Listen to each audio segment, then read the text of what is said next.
off to Sydney. Hi. Hello, welcome back to my channel.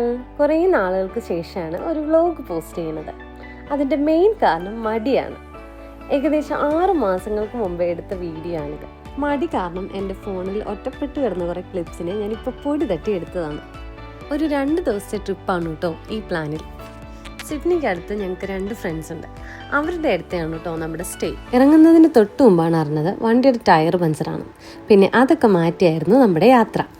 രാത്രി തന്നെ നമ്മൾ സ്ഥലത്തെത്തി. അന്ന് റെസ്റ്റ് എടുത്തിട്ട് പിറ്റേ ദിവസം രാവിലെ തന്നെ എല്ലാവരും എഴുന്നേറ്റ്. അപ്പോൾ ഇന്നത്തെ നമ്മുടെ main destination Sydney opera house ആണ്. പക്ഷേ നമ്മളിപ്പോൾ നിൽക്കുന്നതും ഒരു ബ്യൂട്ടിഫുൾ ആയൊരു പ്ലേസ് ആണ്, വോളങ്ങോങ്. അപ്പോൾ പോകുന്ന വഴിക്ക് നല്ല സീനിക് സീ ക്ലിഫ് ബ്രിഡ്ജസും കൂടി കണ്ടുപോകാമെന്ന് ഓർത്തു. അപ്പോൾ ബ്രേക്ക്ഫാസ്റ്റ് ഒക്കെ കഴിച്ച് നേരെ ഞങ്ങൾ ലോറൻസ് ഹാർഗ്രേവ് ഡ്രൈവിലേക്കാണ് പോയത്.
അവിടുന്ന് നേരെ ഞങ്ങൾ ബാൽ ഹിൽ എന്ന് പറഞ്ഞ വേറൊരു പ്ലേസ്. ഇതും ഒരു സീനിക് സീസൈഡ് ആണ്.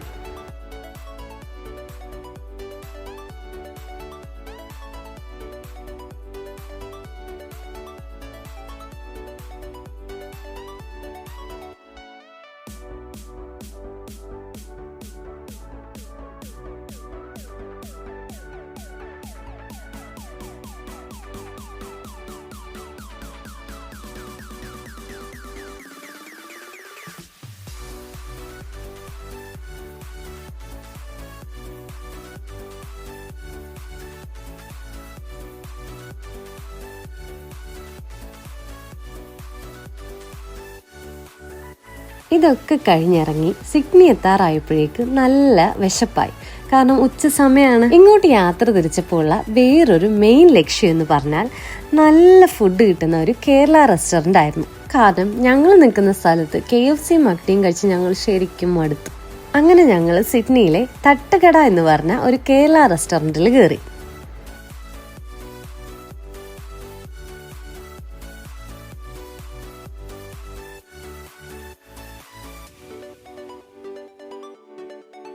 കുറേ നല്ല കേരള സ്റ്റൈൽ വിഭവങ്ങൾ.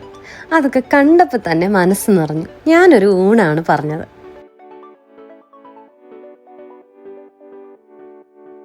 കുറേ നാളായിട്ട് ഞാൻ വിചാരിക്കുന്നു കുറേ കറികൾ കൂട്ടി ഒരു നല്ല ഊണ് കഴിക്കണമെന്ന്. അതെന്തായാലും ഇന്ന് സാധിച്ചു. വയറും നിറഞ്ഞു, മനസ്സും നിറഞ്ഞു.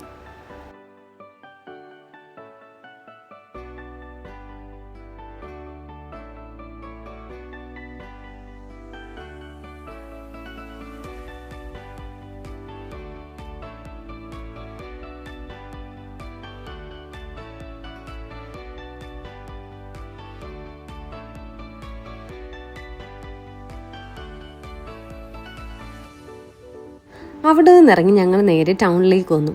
അവിടെ വന്നപ്പോഴത്തേക്കും എൻ്റെ കൂടെ ജോലി ചെയ്യുന്ന ഫൗസി ചേച്ചിയും അവരുടെ ഫാമിലിയും. അങ്ങനെ അവരെയും കണ്ട് ഹായ് പറഞ്ഞു അവിടെ നിന്ന് ഞങ്ങൾ പിരിഞ്ഞു.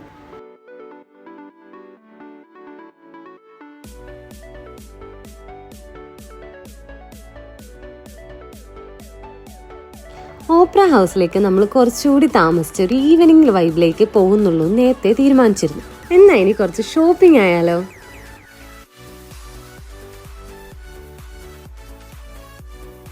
അങ്ങനെ ഷോപ്പിങ്ങിനിടയ്ക്ക് അവിടെ ഇരുന്ന ഒരു സൈക്കിൾ എൻ്റെ കണ്ണിൽ പെട്ടു. പണ്ട് എന്നും സ്കൂളിൽ സൈക്കിളിൽ പോയിരുന്നൊരു കാലമൊക്കെ അപ്പോൾ ശരിക്കും ഓർമ്മ വന്നു. എത്ര പെട്ടെന്നല്ലേ സമയമൊക്കെ പോകുന്നത്. പിന്നെ ആ സൈക്കിളിന്മേലായിരുന്നു എൻ്റെ പ്രയത്നം മുഴുവനും. ആ കുരുത്തക്കേടിന് വേറൊരാളും കൂടെ എൻ്റെ കൂടെ കൂടിയിട്ടുണ്ട്.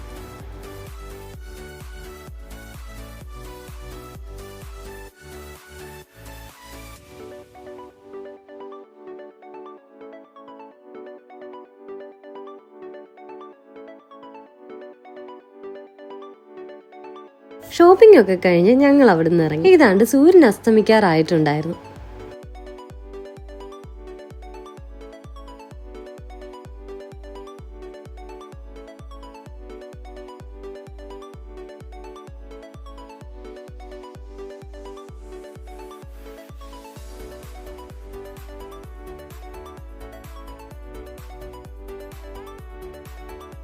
അവിടെ എത്താറായപ്പോഴാണ് മനസ്സിലായത് ഇന്നെന്തോ ഒരു സ്പെഷ്യൽ ദിവസമാണെന്ന്.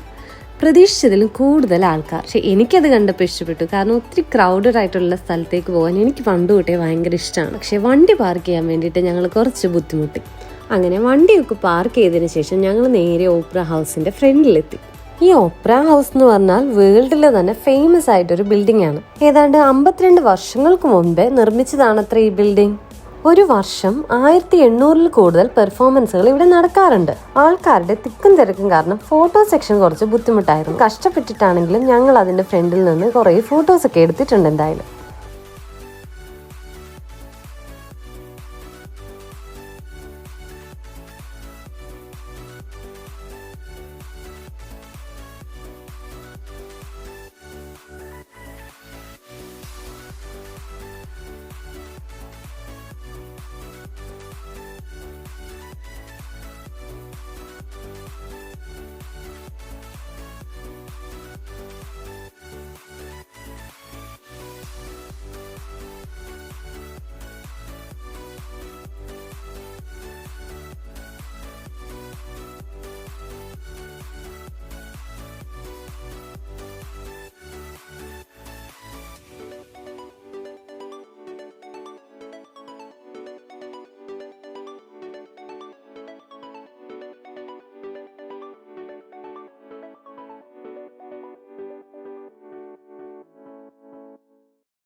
അത് കഴിഞ്ഞപ്പോൾ ഓർത്തു ഓപ്പറ ഹൗസിന്റെ മുന്നിൽ കൂടെ ഒരു ബോട്ട് റൈഡ് ഉണ്ട്. എന്താ അതൊന്ന് നോക്കിയാലോ?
നല്ല സ്പീഡിലാണ് ബോട്ട് പോയിക്കൊണ്ടിരുന്നത്.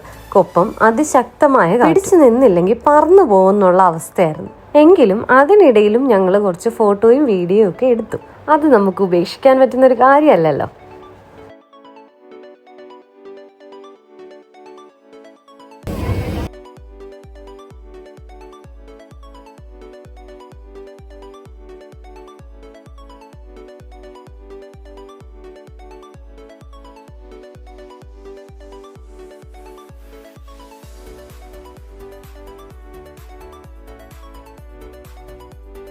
അങ്ങനെ ബോട്ട് റൈഡ് കഴിഞ്ഞ് ഞങ്ങൾ വീണ്ടും തിരിച്ച് ഓപ്പറ ഹൗസിന്റെ ഫ്രണ്ടിലെത്തി. അപ്പോൾ ദേ ഇവിടെ ഒരു പെർഫോമൻസ് നടക്കണം.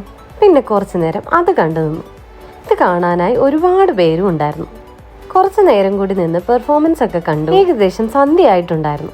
വീണ്ടും ഞങ്ങൾക്ക് തിരിച്ച് ഞങ്ങൾ സ്റ്റേ ചെയ്യുന്നിടത്തേക്ക് ഏതാണ്ട് 1 hour ഉള്ളതുകൊണ്ട് ഞങ്ങൾ അവിടെ നിന്ന് ഇറങ്ങി. ഓൺ ദ വേയിൽ വീണ്ടും ഭക്ഷണമൊക്കെ കഴിച്ചിട്ടാണ് ഞങ്ങൾ തിരികെ എത്തിയത്. നെക്സ്റ്റ് ഡേ നാളെ ഞങ്ങൾ വേറൊരു ലൊക്കേഷനിലേക്കാണ് പോകുന്നത്. അപ്പം അതിൻ്റെ വിശേഷങ്ങൾ അടുത്ത വീഡിയോയിൽ പറയാം കേട്ടോ. അപ്പോൾ വീണ്ടും കാണുന്നവരെ ബൈ, സ്റ്റേ ട്യൂൺഡ്.